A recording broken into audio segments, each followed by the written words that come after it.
갤럭시 S25 카메라의 모든 것입니다.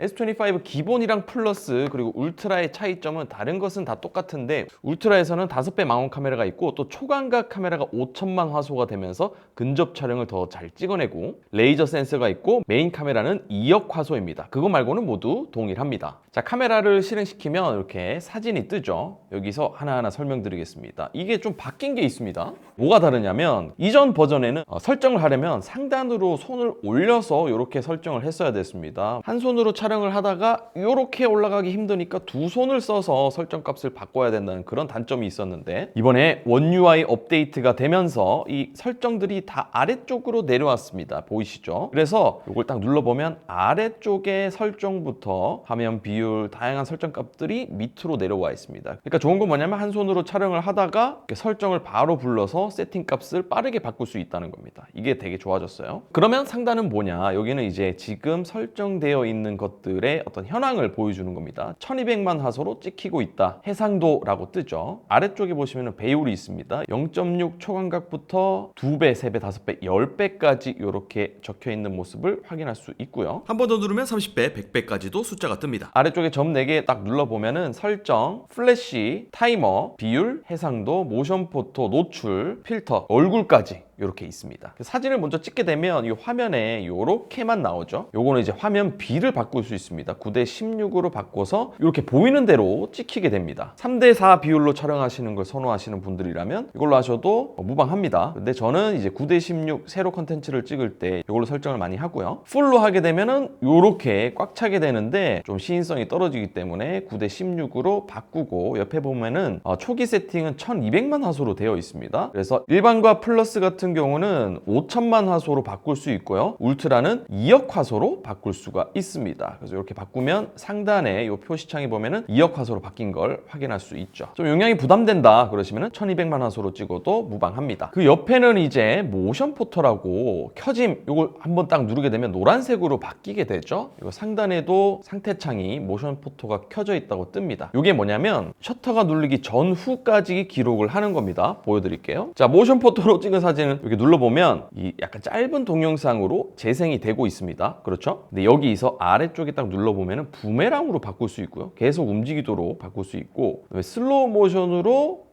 또 바꿀 수 있고 그다음에 모션 포토를 끌 수도 있습니다. 자, 모션 포토에서 연필 모양 수정 버튼을 눌러보겠습니다. 자, 그러면 새로운 게 생겼습니다. 베스트 얼굴이라는 게 생겼어요. 딱 눌러보면 베스트 얼굴이 있습니다. 이걸 딱 눌렀을 때 얼굴을 찾고 있는데요. 표정을 바꿀 수가 있습니다. 제가 눈을 감았기 때문에 원본의 눈을 감았죠. 이렇게 눌러보면 눈을 떴고 더보기를 눌러서 내가 원하는 부분에 딱 멈춰가지고 이렇게 입 벌리고 있는 모습 딱 눌러서 오케이 하면 눈을 감았을 때보다 눈을 뜨고 있는 요게 낫겠죠. 그래서 이렇게 하면 내 베스트 샷을 저장할 수 있습니다. 저장 한번 해볼게요. 눈 감고 있던 게 눈이 떠졌습니다. 혼자서만 해당되는 건 아니고 여러 사람이랑 찍어도 다 적용이 되니까 요거는 정말 신박한 기능이죠. 자, 어쨌든 모션 포토라는 것은 셔터가 찍히기 전후를 녹음하기 때문에 동영상처럼 사용할 수도 있고 얼굴 같은 경우는 베스트 얼굴을 선택할 수 있으니까 모션 포토 꽤나 유용하게 사용되겠죠. 단체 사진 찍을 때 좋겠습니다. 자, 카메라로 다시 돌아가서 자, 노출 같은 경우는 제가 이제 사용을 해보니까 노출값 자체가 물론 기본은 0으로 되어 있지만 살짝만 내려서 마이너스 0.2에서 0.4, 뭐 0.3 이렇게 조절하니까 이 노출값이 저는 적정하게 느껴지더라고요. 그래서 마이너스 0.3으로 설정을 하고 있습니다. 여러분들도 노출값을 0으로 촬영을 해보시고 마이너스 0.3으로 촬영을 해서 두 개 비교해 보십시오. 더 좋은 결과물을 얻는다. 그러면 여러분들도 노출값을 조절하시면 되겠습니다. 제가 사용해 본 결과 S25에서는 마이너스 0.3, 마이너스 0.4 정도가 좀 괜찮게 나오는 것 같더라고요. 노출값을 바꾸고 나면 상단에도 이렇게 마이너스 0.3이라고 이렇게 뜹니다. 자, 우측에는 보시면은 원본 사진이 있는데요. 이 색감을 좀 바꿀 수 있는 겁니다. 뚜렷한, 맑은, 강렬한, 차가운, 은은한 이런 식으로 좀 바꿀 수 있고 들어가서도 안에 이렇게 대비라든지 이런 것들을 세부 설정을 할 수 있기 때문에 원본이랑 비교를 하면 약간 푸른 느낌인데 빼면 따뜻한 느낌, 이런 식으로 사용을 하고 있고, 아이폰을 사용하시던 분들이 좋아하는 색감이 약간 따뜻한 느낌이란 말이죠. 그래서 은은한 요걸로 해가지고 꽤 따뜻하게 잘 나오더라고요. 그래서 요것도 사실은 취향이다. 요거 필터 눌러가지고 조절하시면 됩니다. 필터도 마찬가지로 내가 딱 선택을 했을 때 우측 상단에 이렇게 노랗게 표시가 됩니다. 오른쪽에 보면 이게 뭐예요? 얼굴이죠. 딱 눌러보겠습니다.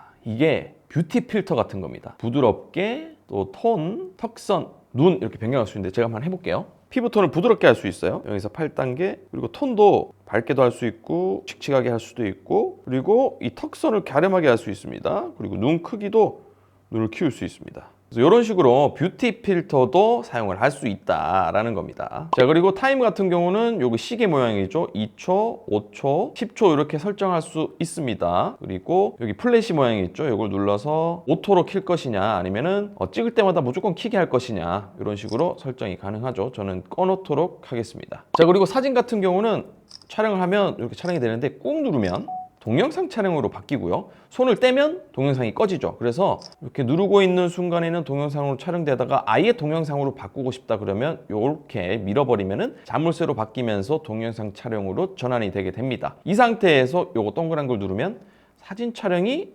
됩니다. 그리고 사진 촬영에서 아래쪽으로 내리면 연사가 됩니다. 연속 촬영이 되는 거죠. 따라라라락. 그리고 이렇게 뿐만 아니라 이 상단에 볼륨 버튼을 눌러도, 아래로 내리는 버튼을 눌러도 촬영이 됩니다. 그리고 화면에서 이렇게 내리거나 위로 올리거나 하면은 전면, 후면 카메라 전환이 됩니다. 그리고 동영상 촬영에서 바뀐 게 있습니다. 여기 있습니다. 줌인, 줌아웃. 이게 굉장히 부드러워졌습니다. 이거 보이시나요? 한 손으로 파지를 하고 이렇게 줌인, 줌아웃, 천천히 줌아웃도 할 수 있고, 빠르게 이렇게 움직이면은 더 빠르게 줌인, 아웃도 가능합니다. 기본적으로는 우리가 이렇게 하다 보니까 일정하게 줌인, 아웃이 되지 못했단 말이죠. 근데 이렇게 새로 생긴 이 돋보기 기능으로 굉장히 부드럽게 촬영할 수 있게 됐습니다. 그래서 너무 좋더라고요. 이거 자주 사용하게 됩니다. 동영상에서 이러한 기능이 생겼다.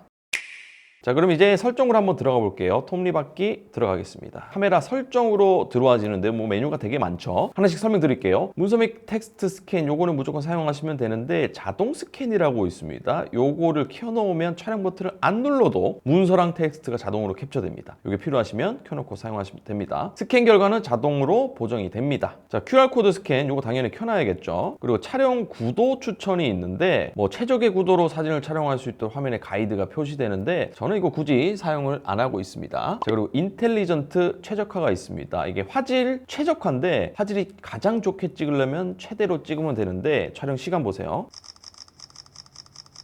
빠르긴 한데 이것보다는 조금 더 빠르게 찍고 싶다 그러면 중간 또는 최소로 바꾸면 됩니다. 최소라면 어떤 느낌이냐, 거의 연사 느낌으로다가 이렇게 촬영할 수 있습니다. 대신에 사진의 퀄리티 자체는 후처리를 하는 게 가장 이제 퀄리티가 좋고, 뭐 중간 정도로 타협하겠다 그러면 중간도 촬영 속도 나쁘지 않습니다. 이것도 굉장히 빠릅니다. 근데 저는 뭐 빠르게 찍는다기보다는 퀄리티가 중요하기 때문에 최대로 사용하고 있고, 요거는 입맛에 맞게 사용하시면 되겠습니다. 자, 그리고 장면별 최적 촬영이 있는데요. 어두운 장면은 밝게, 음식은 더 맛있게 이렇게 바꿔주는 건데 저는 요거 사용하니까 좋더라고요. 요것도 사용하시면 될 것 같아요. 자, 그리고 촬영 버튼 밀기가 아까 이렇게 촬영 버튼을 꾹 내리면 연속 촬영이 됐죠. 근데 연속 촬영 말고 GIF 촬영으로 뭐 짧은 동영상으로 촬영하고 싶다면 요걸로 바꾸시면 됩니다. 그러면 이렇게 하면 GIF가 생성이 됩니다. 위로 살짝 올려보면 이미지 자체가 GIF로 저장이 됐죠. 물론 GIF로 저장을 해도 여기 연필 버튼을 눌러서 여기 찍힌 모습을 이렇게 바꿔서 확인할 수가 있습니다. 워터마크, 이건 뭐냐면 들어가 볼게요. 촬영을 하고 나면 어떤 카메라로 찍었는지 이렇게 정보가 뜹니다. 갤럭시 S25 울트라로 찍었다고 이렇게 뜨고요. 모델명을 편집할 수 있습니다. 이름도 바꿀 수 있고요. 그리고 날짜, 시간도 변경할 수 있습니다. 있습니다. 날짜도 나오게 할 수 있고 시간도 나오게 할 수 있습니다. 글꼴 자체도 이렇게 바꿀 수 있으니까 이런 정보들이 필요하시면 워터마크를 사용하시면 됩니다. 자, 고급 사진 옵션으로 들어가 볼게요. 자, 고효율 사진입니다. 이게 이제 저장 공간이 절약되긴 한데 HEIF로 저장이 됩니다. 프로 모드의 사진 형식은 JPG로 저장할 수도 있는데 로우로 저장할 수 있습니다. 또는 둘 다 적용할 수 있게 사용을 할 수가 있습니다. 로우로 저장하게 되면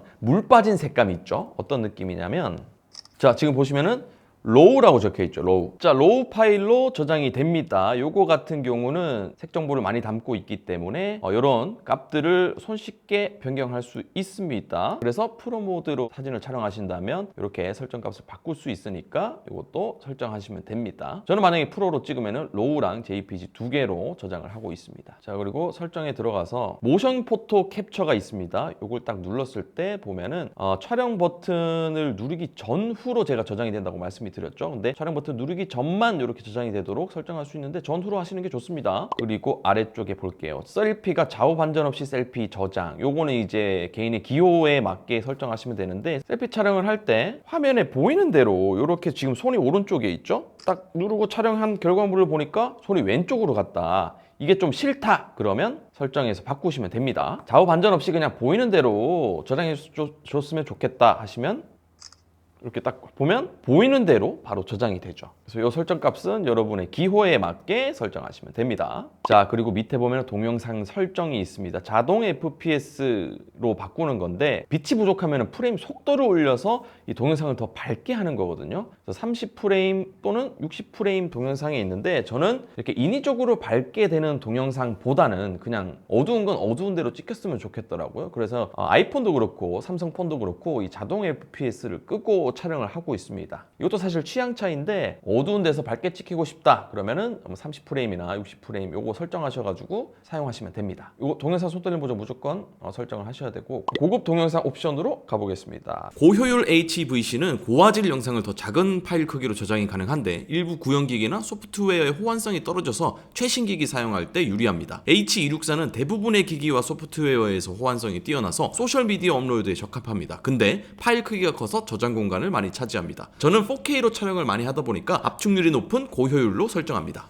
프로 동영상 높은 비트레이트로 촬영하고 싶다 그러면 요거를 켜놓고 사용하시면 되는데 용량이 커질 수 있다고 적혀 있죠. 일반적으로 뭐 촬영하시는 분들이라면 이거는 굳이 촬영을 안 하셔도 됩니다. 자, 그리고 HDR 로그 요거는 이제 일단은 켜놓고 사용하시면 되는데 HDR 같은 경우는 8비트가 아니라 10비트 HDR로 촬영할 수 있습니다. 색 정보를 더 많이 담고 있는 거고요. 로그 촬영이 이번에 새롭게 생겼는데 물 빠진 색감으로 촬영이 됐고 그 위에 필터를 씌워서 내 마음대로 색 정보를 입힐 수 있는 그런 기능이라고 보시면 됩니다. 동영상이나 프로 동영상 모두 로그로 촬영할 건지 아니면 프로 동영상에서만 로그를 촬영할 건지 이렇게 설정이 가능한데 동영상 뭐 일단은 켜놔 볼게요. 그러면 어떻게 되냐? 동영상 딱 들어갔을 때 우측 상단에 HDR이라고 뜨죠. 이게 이제 전면 카메라라서 그런 건데 후면으로 바꾸면 로그가 뜹니다. HDR 껐다가 켤 수 있죠. 그리고 로그를 딱 눌러보면 촬영해 보겠습니다. 자, 지금 로그로 촬영했거든요. 어때요? 좀 물 빠진 느낌이 좀 들죠. 그래서 이때는 위로 딱 올린 다음에 색상 보정이라고 뜹니다. 요걸 딱 누르면 색상이 딱 입혀졌죠. 자, 물 빠진 색감에서 이렇게 색상이 입혀진 걸 확인할 수 있습니다. 사실 로고 촬영 자체가 일반인들 입장에서는 굳이 촬영하지 않아도 되는 그런 기능이지만 또 우리 영상을 좋아하시는 분들이라면 스마트폰에 로고 촬영이 있다? 정말 대환영이거든요. 그래서 이번에 아주 좋아진 프로들을 위한 기능이 바로 HDR 촬영과 로고 촬영입니다. 자, 그리고 아래쪽에 보면 마이크 줌이 있습니다. 줌에 맞춰서 마이크가 맞춰지는데 요거 끄십시오. 이게 오디오 자체가 좀 변하기 때문에 저는 이걸 무조건 끄고 사용을 합니다. 그리고 360도 오디오 레코딩은 뭐 주변의 현장감을 살려서 영상을 담고 싶을 때 요거를 설정을 하시면 됩니다. 근데 뭐 쓸 일은 잘 없더라고요. 음원 재생 같은 경우는 촬영하는 동안 음악이나 오디오 같은 거를 플레이하고 싶다 그러면 요거를 켜놓고 사용하시면 됩니다. 자, 그렇다면 음악을 틀어놓고 촬영하면 어떻게 될까요? 동영상 지금 촬영하고 있거든요. 노래는 나오고 있죠. 꺼서 확인해 보겠습니다. 노래와 함께 녹음이 된 모습을 확인할 수 있습니다. 노래하고 영상하고 같이 녹음을 하고 싶다 그러면 이걸 켜놓고 사용하시면 되겠죠. 카메라 설정 일반입니다. 대상 추정 AF. 이 후면 카메라에서 초점을 맞추게 되면 움직일 때 초점이 함께 이동이 됩니다. 자, 한번 보시면은 자, 이렇게 지금 핑핑이가 있는데 딱 눌러보고 이게 초점이 같이 움직이게 됩니다. 따라다니는 게 보이죠? 노란색. 요거에 맞춰서 초점이 이동되게 됩니다. 이것도 저는 켜놓고 사용을 하고 있고, 촬영 가이드가 있습니다. 격자, 수직, 수평계 이렇게 격자선만 할 수도 있고 수직, 수평도 할 수 있는데 이 둘 다 켜게 되면 이렇게 격자도 뜨고, 가운데 보시면은 이렇게 휴대폰을 아래쪽에 바라보게 했을 때는 이렇게 수직이 딱 맞춰지는 거고 노란색으로 딱 보이죠? 진동이 딱 오거든요. 그리고 이렇게 촬영할 때는 수평 라벨이 있습니다. 수평 라벨이 움직이는 게 보이실 겁니다. 그래서 요거를 또 띄우게 하는 겁니다. 가이드가 있으면은 뭐 격자선에 맞춰서 촬영하기도 좋고, 저는 설정해서 사용하고 있습니다. 위치 태그가 있는데 이게 뭐냐면 내가 촬영을 딱 했을 때 정보 이렇게 올려보면 정보가 뜨거든요. 이게 위치가 뜨는 겁니다. 이게 싫다 그러시면은 위치 태그를 끄시면 되겠죠. 자, 그리고 촬영 방법도 여러분들이 좀 아시면 좋은데, 음량 버튼 눌렀을 때 아까 촬영이 된다고 말씀드렸는데 음량 버튼을 다르게 사용할 수 있습니다. 그냥 뭐 소리를 바꿀 수 있도록 할 수 있고, 화면 줌인, 줌아웃으로 사용할 수 있어요. 근데 보통은 사진, 동영상 촬영으로 사용을 하고 있고요. 그리고 음성 명령, 김치, 촬영, 찰칵, 스마일, 동영상 촬영에는 동영상 촬영, 이렇게 음성 명령을 할 수 있거든요. 찰칵, 김치, 이렇게 촬영이 되고, 그래서 음성 명령으로 하는 거 무조건 추천드리고, 플로팅 촬영 버튼입니다. 이게 뭐냐면은 요걸 켜놓으면 요게 뜨거든요. 이거 뭐야, 동그란 거. 이게 바로 셔터가 하나 더 생기는 겁니다. 이 상태에서 내가 원하는 대로 이동을 시켜서 이렇게 두면 됩니다. 그럼 어떻게 되냐? 왼손으로 촬영했을 때 이렇게도 촬영을 할 수 있고요. 살짝 이렇게 위에 두고 촬영할 수도 있고요. 가운데다가 둘 수도 있고요. 내 마음대로 이동할 수 있습니다. 거기다가 이 버튼을 다시 원형으로 갖다 대면 없어지고, 꾹 눌러서 마이너스 버튼을 눌러도 사라지게 됩니다. 이거 저는 꽤나 유용하더라고요. 그리고 손바닥 내밀기, 요거는 다들 아실 텐데, 촬영을 하실 때, 셀피 촬영할 때, 잠깐만요. 셀피 촬영을 딱 눌렀는데 셀피 색감을 선택하라고 최초에 뜹니다. 자연스럽게 할 건지 따뜻하게 할 건지, 요거는 여러분들이 둘 다 한번 찍어 보시고 어떤 게 맞는지 취향에 맞게 하시면 되는데, 저는 자연스럽게로 촬영을 하고 있습니다. 셀피 촬영할 때 좀 화면 보이죠? 여기서 손을 딱 보여주면 3, 2, 1 촬영이 됩니다. 그래서 요거 세 개는 모두 켜놓고 사용하시면 됩니다. 그리고 설정 유지가 있는데 저는 이걸 다 켜놓고 사용을 하고 있습니다. 자, 예를 들어서 사진을 촬영을 할 때 설정 값들이 있죠. 여기 보시면 3:4 비율, 요거를 9:16으로 하고, 5천만 화소를 2억 화소로 바꾸고, 또 노출 값도 마이너스 0.2로 바꾸고, 이렇게 촬영을 하고 나서 이 카메라 앱을 꺼보겠습니다. 여기서 다시 카메라를 작동을 시키면 제가 설정했던 값들이 그대로 유지가 됩니다. 2억 화소 설정했었고 마이너스 0.2 노출로 했었죠. 그리고 9:16으로 바꿨었는데 이런 설정 값들이 그대로 유지되는 거기 때문에 설정 유지를 켜놓고 사용하시면 되겠습니다. 자, 그리고 진동 피드백이 있는데 이게 저는 좀 별로더라고요. 왜냐면 아까 이 촬영 가이드 할 때 수직 수평계가 사용됐을 때 이렇게 노란 점이 딱 맞춰졌을 때 진동이 윙 오거든요. 이게 왔다 갔다 하다 보면은 윙윙윙 이렇게 계속 진동이 울리기 때문에 저는 진동 피드백을 끕니다. 자, 근데 중요한 거 있죠. 자, 사진에서 촬영을 하게 되면 이렇게 옆에 튤립 모양이 뜹니다. 보이시나요? 요거를 근접 초점 항상 꺼짐입니다. 그래서 이렇게 가까이 가져다 대면 이 근접 초점으로 자동 전환이 안 됩니다.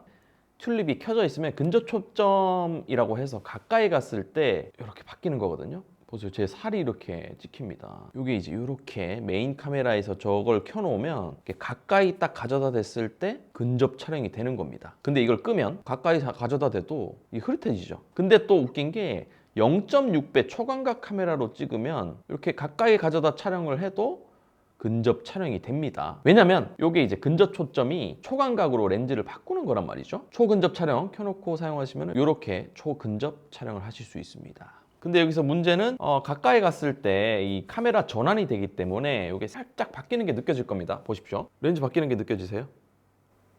그래서 나는 이 렌즈 바뀌는 게 싫은데, 그러면은 이걸 끄시고 근접 초점을 촬영하고 싶다면 그냥 초광각 렌즈로 바꿔서 초광각 쓰고, 렌즈 바꾸기 싫어 할 때는 그냥 요 메인 카메라로 사용하시면 되겠습니다. 자, 인물 사진 같은 경우는 아까 설명을 자세하게 안 드렸는데 인물이나 대상을 찍을 때 이렇게 촬영하게 되면 뒤쪽에 있는 배경들을 다 날리는 겁니다. 인물 사진으로 촬영을 했는데 뒤쪽에 있는 이 램프가 굉장히 흐릿해졌습니다. 이게 이제 인물 사진인 건데요. 인물 사진 아닌 그냥 사진으로 찍으면 어떻게 되냐? 뒤쪽에 인물 사진보다 조금 더 선명하게 나오죠. 뒤에 배경이. 그래서 어쨌든 인물 사진 같은 경우는 좀 더 시네마틱하게 찍을 수 있다는 건데 여기 점을 한번 눌러볼게요. 근데 효과 강도가 0에서 7까지 설정을 할 수 있습니다. 근데 7은 너무 강하고 좀 자연스럽게 하려면 3이나 4 요 정도가 적당하더라고요. 그리고 블러도 뭐 스튜디오, 하이키모노 이런 식으로 컬러 배경, 컬러 포인트 이런 것들을 또 설정할 수 있습니다. 자, 그리고 사진에서 한 가지 또 말씀드릴 거는 이렇게 어두운 환경으로 갔을 때 이렇게 달 모양이 생성됩니다.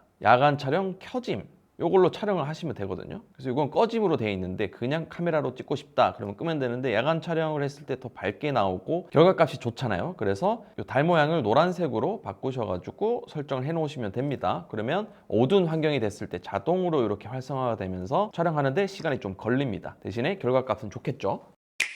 자, 사진에서는 제가 설명드릴 걸 다 설명드린 것 같고 아래쪽에 보시면 인물 사진도 있고 사진, 동영상 이렇게 바꿀 수 있는데 더보기를 딱 눌러보시면 여러 가지 또 모드들이 있습니다. 편집을 누른 다음에 필요한 모드를 아래쪽으로 끌어오면 됩니다. 예를 들어서 뭐 인물 동영상 끌어오고 음식 사진 끌어오고 이런 식으로 순서를 마음대로 바꾼 다음에 저장을 할 수 있습니다. 그러면 아래쪽에 움직이는 대로 이렇게 설정이 뜨게 되죠. 자, 동영상입니다. 동영상에서 이렇게 설정을 한번 보시면 뭐 나머지는 다 똑같습니다. 9:16 설정하는 거 비율은 똑같은데 화질로 들어가 볼게요.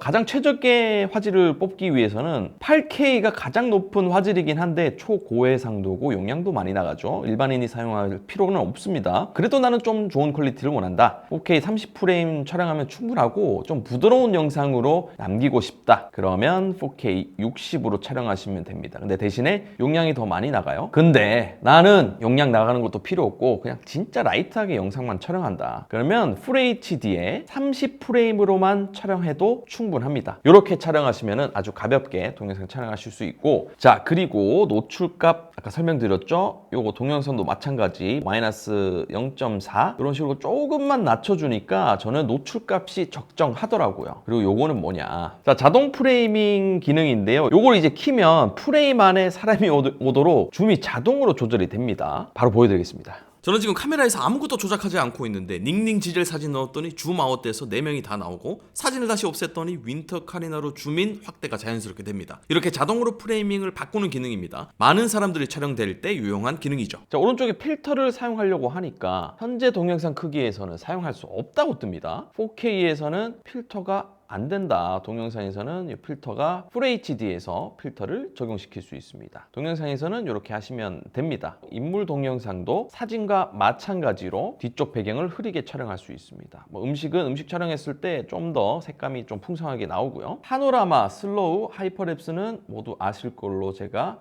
생각을 하고 손떨림 보정을 해주는 슈퍼스테디도 활용하는 방법 알려드립니다. 기본적으로 동영상에서 손떨림 보정을 해주는데 이렇게 흔들면서 찍으면 결과물도 결국엔 흔들립니다. 근데 슈퍼스테디 이걸 켜서 찍으면 보정을 더 잘해주거든요. 똑같이 움직여도 흔들림이 훨씬 덜합니다. 그래서 걸어다니거나 뛰어다닐 때 슈퍼스테디를 사용하면 손떨림 보정을 잘해주겠죠. 근데 아쉬운 건 4K에서는 슈퍼스테디가 안되고 QHD 그러니까 1440p로 촬영이 됩니다. 듀얼 레코딩이 있습니다. 전면 후면 같이 촬영을 하는 겁니다. 눌러보면 이렇게 후면 카메라로 촬영을 하면서 또 전면 카메라로 내 얼굴을 찍을 수 있습니다. 근데 이게 또 재밌는 게 렌즈를 선택할 수 있어요. 렌즈를 선택하게 되면 이렇게 두 가지를 선택할 수 있습니다. 굳이 전면을 사용하지 않더라도 와이드하고 뭐 망원하고 이렇게 두 개를 하면 하나는 망원으로 촬영이 되고 하나는 광각으로 촬영이 되고, 그래서 전면하고 후면하고 사용하는 게 가장 뭐 괜찮은 것 같은데 촬영을 했을 때 결과물이 이렇게 그냥 하나의 영상으로 나오는데 이렇게 활용할 수도 있지만 상단 쪽에 딱 눌러보시면은 렌즈별 동영상을 각각 저장할 수 있습니다. 그러니까 전면하고 후면하고 동시에 촬영을 하고 나서 그리고 나서 저장을 누르면 전면 카메라로 찍은 영상하고 후면 카메라로 찍은 영상하고 두 개가 저장이 됩니다. 전면하고 후면하고 동시에 촬영해야 되는 경우가 있을 때는 이렇게 하나의 동영상으로 저장하는 게 아니라 저장 옵션에서 렌즈별로 각각 저장하시면 됩니다. 그리고 하나의 영상으로 저장한다고 해도 요걸 딱 누르면은 분할을 상하로도 할 수 있고요. 작게 나오게 해서 어디든 위치시킬 수 있거든요. 근데 아까 제가 말씀드렸죠. 요거 이제 하나의 동영상으로 촬영하는 것보다 각각 렌즈별로 저장하는 게 더 좋습니다. 이 프로하고 프로 동영상 요거는 이제 프로 모드인데 모든 설정 값을 수동으로 바꿀 수 있습니다. 그래서 렌즈를 이렇게 슈퍼 망원, 망원 이렇게 선택을 할 수가 있고 뭐 노출, 포커스, 셔터 스피드, ISO, 화이트 밸런스까지 수동으로 모든 것을 설정할 수 있습니다. 그러니까 정말 이거는 프로들을 위한 설정이고 이런 거는 연구를 좀 하셔야 됩니다. 대신에 이제 프로 모드에서 사용할 수 있는 게 뭐냐면 노출 모니터라고 있습니다. 이걸 딱 눌러보면 제브라 패턴이 있고요. 노출이 너무 심하면 이런 식으로 심한 부위를 제브라 패턴으로 알려줍니다. 여기가 제브라 패턴으로 밝기가 너무 과해 라고 알려주는 거죠. 과하게 비춰주는 곳이 있다면 이런 식으로 제브라 패턴으로 알려주는 겁니다. 이렇게 설정 값을 바꿀 수 있는데 95? 요 정도만 해도 좀 자연스럽게 적정 노출 값을 찾을 수 있거든요. 프로 동영상이나 사진을 사용하신다면 제브라 패턴을 이용하셔가지고 이렇게 과노출까지 확인할 수 있도록 하는 게 좋겠죠. 그리고 요거는 이제 더 복잡한 폴스 컬러인데 이거는 뭐 굳이 사용 안 하셔도 제브라 패턴으로도 충분히 활용하실 수 있겠습니다. 프로 사진이었고 프로 동영상에서의 어떤 단점은 뭐냐면 일단 렌즈를 하나 딱 선택을 하고 나서 줌인, 줌아웃 당연히 부드럽게 할 수 있습니다. 근데 중요한 건 렌즈 전환이 안 된다는 거예요. 망원 카메라 5배 줌으로 촬영을 하는데 줌아웃은 안 되는 거죠. 요거는 이제 프로 동영상에서의 단점이라고 할 수 있겠습니다. 근데 어쨌든 일반인들의 입장에서는 그냥 일반 동영상을 사용하면 되겠죠. 그리고 이제 프로 동영상에서는 아래쪽에 오디오 레벨 좌우 여기 바뀌는 게 보이시죠? 마이크 요걸 딱 눌러 보시면은 모든 방향 전면 마이크, 후면 마이크만 사용할 수 있도록 할 수 있고 그리고 이렇게 볼륨도 조절할 수 있습니다. 진짜로 이거는 프로의 영역이라고 생각하시면 되고 또 블루투스 믹스를 통해서 이렇게 또 녹음을 저장할 수가 있습니다. 그리고 이제 마이크 설정 까지 가능하다. 엑스퍼트 로우 요것도 이제 프로들을 위한 요 사진인데 로우로 촬영이 되고 2400만 화소, 5000만, 2억 화소 이렇게 설정 값을 바꿔서 로우로 촬영할 수 있는 겁니다. 장노출이라든지 이런 거 촬영할 수 있고 실험실로 들어가면 ND 필터를 또 적용할 수도 있는 거고요. 실험실에서 또 가상 조리개가 생겼습니다. 가상으로 조리개를 만들어서 결과물에 영향을 주는 겁니다. 자, 사진 촬영 한번 해볼게요. 자, 가상 조리개로 촬영을 하게 되면 일반적으로 촬영을 하면 뭐 인물 사진하고 거의 비슷한 느낌이긴 한데 조리개를 16으로 두고 촬영을 하게 되면 이쪽이 모두 선명하게 나오고 뒤쪽이 그렇게 흐리지 않죠. f2.8로 가상 조리개로 촬영을 하게 되면 여기 부분만 선명하게 나오고 나머지는 다 날아갔습니다. 그래서 이런 식으로 촬영을 할 수 있는 거죠. 동영상에는 적용이 안 되고 이 f 값을 이렇게 수정할 수 있는 거 요거 아주 신박한 기능이었습니다. 그리고 뭐 실험실에 전체 촬영, 전체 사진 할 때 이렇게 요거 모드를 사용하시면 되고 전체 인물 사진도 촬영할 수 있고 그 다음에 다중 노출을 통해서 또 다양한 사진들도 촬영할 수 있겠습니다. 요건 어쨌든 프로 동영상, 프로 사진, 엑스퍼트 로우 같은 경우는 좀 심화 과정이라고 생각하시면 되겠습니다. 자, 그리고 또 중요한 앱이 있습니다. 바로 카메라 어시스턴트라고 요 앱이 또 중요하거든요. 플레이 스토어 아닙니다. 삼성 스토어로 딱 들어가서 카메라 어시스턴트 요거를 다운로드 받으세요. 그래서 실행을 하면 요렇게 바로 카메라와 관련된 이런 기능들이 있습니다. 그래서 줌 버튼이 2배, 10배 이렇게 있는데 100배도 나는 여기 넣어줬으면 좋겠다. 자, 한번 볼게요. 지금 일반 사진에서 10배까지 돼 있죠. 근데 우리 카메라 어시스턴트에서 100배를 딱 설정을 하면 바로 100배가 생겼습니다. 빡 100배 좀 했다가 또 바로 돌아올 수 있는 줌 버튼이고 자동 HDR 뭐 요거는 켜져 있는 거고요. 요거는 이제 질감을 더 부드럽게 할 수 있는 건데요. 저는 사용하지 않습니다. 뭐 사진 그대로가 좋더라고요. 렌즈 자동 전환이 있는데 뭐 렌즈 자동 전환되는 게 보이는 게 싫다면 요거를 끄고 그냥 촬영하시면 되고 여기에 맞춰서 최적의 렌즈를 적용하고 싶다면 요걸 키시면 됩니다. 그리고 왜곡 보정 요거는 이제 켜놓고 사용하고 있고요. 고급 해상도 옵션 요게 있는데 어댑티브 픽셀 요것만 켜놓으니까 또 퀄리티가 괜찮더라고요. 즉시 촬영이 있습니다. 즉시 촬영은 닿는 순간부터 촬영이 된다. 사진 찍히는 거 보셨죠?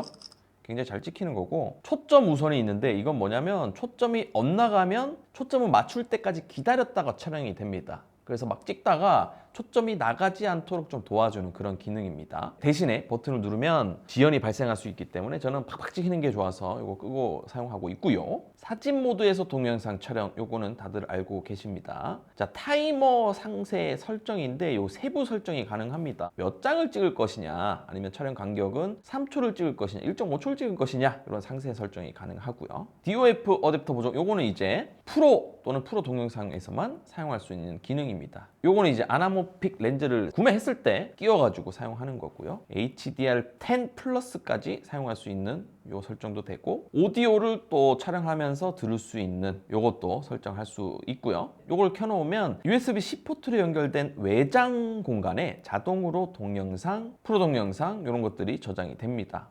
자, 카메라 어시스턴트에서 가장 중요한 게 바로 카메라 자동 꺼짐입니다. 보통은 2분으로 설정되어 있는데 카메라를 실행하지 않고 이런 식으로 가만히 놔두면 꺼지거든요. 시간을 최대 10분까지 늘릴 순 있습니다. 나머지는 설정을 안 하셔도 될 것 같습니다. 이건 좀 고쳐주면 좋겠고, 갤러리로 들어가 보겠습니다.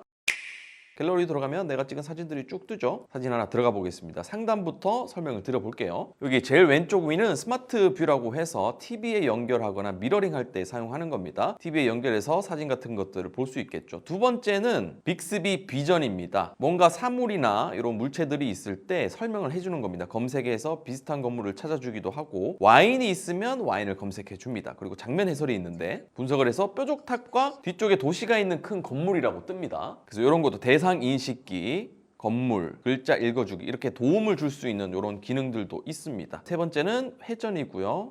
요거 이제 화면을 아예 회전해서 볼 수 있는 거고, 자, 상세 정보를 확인하는 거는 이렇게 들어가도 되지만 그냥 위로 올리면 바로 상세 화면을 볼 수 있습니다. 이름부터 용량, 어떻게 찍혔는지, 어떤 렌즈로 찍혔는지 이렇게 다 뜹니다. 아래쪽에 배경화면으로 설정 가능하고 보안 폴더로 이동해서 따로 보관할 수도 있습니다. 자, 그리고 아래쪽에 보시면은 이 하트 모양을 누르게 되면 앨범에 이렇게 즐겨찾기로 포함이 됩니다. 아까 눌렀던 사진이죠. 두 번째, 편집 버튼 연필을 한번 눌러보겠습니다. 연필을 누르면 정말 다양한 게 있는데 이것도 마찬가지 상단에서 크기를 변경할 수 있고요. 원본부터 이미지 크기를 변경할 수 있습니다. 그래서 좌우 반전 가능하고 이렇게 회전도 가능하면서 이 화면 B를 바꿀 수 있습니다. 가로 모양으로 해서 뭐 16대 9 이렇게 해서 선택을 할 수가 있고요. 기울기 조절도 이런 식으로 할 수 있으면서 수평, 수직까지 이렇게 설정이 가능합니다. 그리고 사진을 이렇게 올렸을 때 리마스터도 있고 라이브 효과도 있죠. 라이브 효과 눌러볼까요? 라이브 효과는 이렇게 뭔가 움직이는 듯한 사진이 영상으로 바뀌는 그런 느낌입니다. 그래서 이거를 저장한 다음에 배경화면으로 설정하면 좀 더 생동감 있게 사용할 수 있겠죠. 그리고 위로 올렸을 때 리마스터라는 게 뜨는 경우가 있습니다. AI가 판단을 해서 리마스터를 해야겠다 싶으면 이렇게 뜨는 거죠. 리마스터가 흔들린 사진을 리마스터 자동 인식돼서 수정이 가능하고, 빛 반사 그림자가 있다면 이것도 자동으로 뜨면서 제거가 가능합니다. 두 번째가 이제 필터인데요. 원하는 대로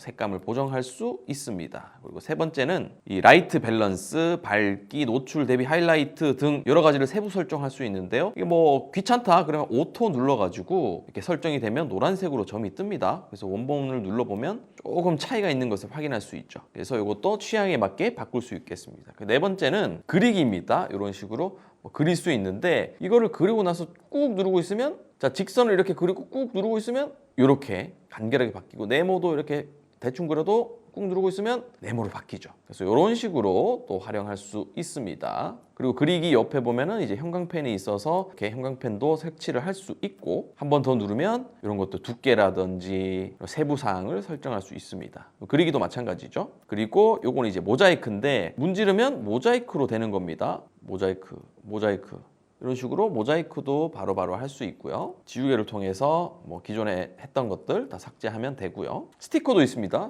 스티커 뭐 여러 가지가 많아요. 이렇게 뭐 표정도 할 수 있고 다양한 게 있습니다. 사용하시면 되고, 텍스트 이렇게 넣어가지고 글자 치고 뭐 글씨 크기, 글꼴 같은 거 다 설정할 수 있습니다. 자, 그리고 다섯 번째 거 딱 눌러보면 여러 가지가 뜨는데, AI 지우개가 있습니다. AI 지울 대상을 찾고 있죠. 뭐 이런 거 표지판 같은 거 이런 거 눌러가지고 지우기 바로 깔끔하게 없어집니다. 뭐 이런 것도 가능하고, AI 지우개에서 뭐 그림자 또는 빛 반사도 지울 수 있죠. 이거는 원래 이제 활용할 수 있던 기능이라서 넘어가고, 영역 자르기가 있습니다. 좀 뭐 이런 거 이것만 선택해서 다음을 눌러보면 구름만 이렇게 테두리가 따졌죠. 그리고 뭐 자동 맞춤, 뭐 건물을 선택한다. 건물을 내가 테두리만 따서 이렇게 하고 싶다. 그러면 건물 선택해서 다음으로 하면 구름하고 건물까지 같이 이렇게 선택이 됩니다. 선택 해제는 이렇게 하시면은 바로 해제가 되고, 그래서 이런 식으로 도형 모양으로 통해서 이렇게도 선택을 할 수 있습니다. 자, 그리고 부분 색칠이 있는데요. 부분 색칠이 이제 흑백으로 되어 있는데, 색상을 유지할까를 선택하면